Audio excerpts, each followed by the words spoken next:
Hello guys, today we work with the page number 151, and we have these activities.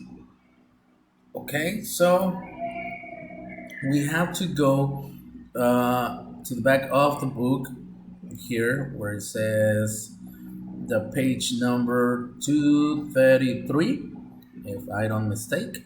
Yes, 233, and we have these cutouts 1, 2, 3, and 4. We have to cut it out. We are going to use the scissors and then paste them in the correct place.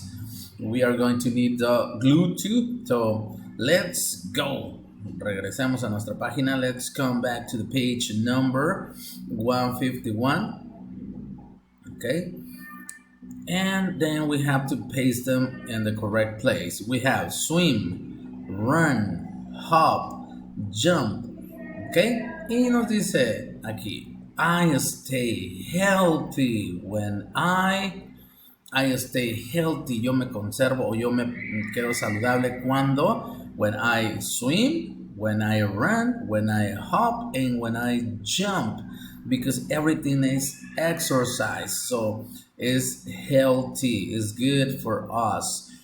Vamos a ponerlas ahí y después estuvimos practicando con ellas, estuvimos haciéndolo en el salón de clases, in the classroom, like this. Yo les decía la palabra, ustedes la actuaban, swim, run, hop, jump, brincar, ¿ok?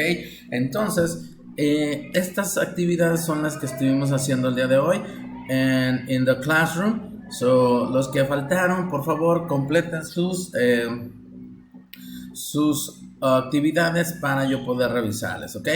Nos vemos el día de mañana, tomorrow, Wednesday. See you later. Have a great day. Bye, bye.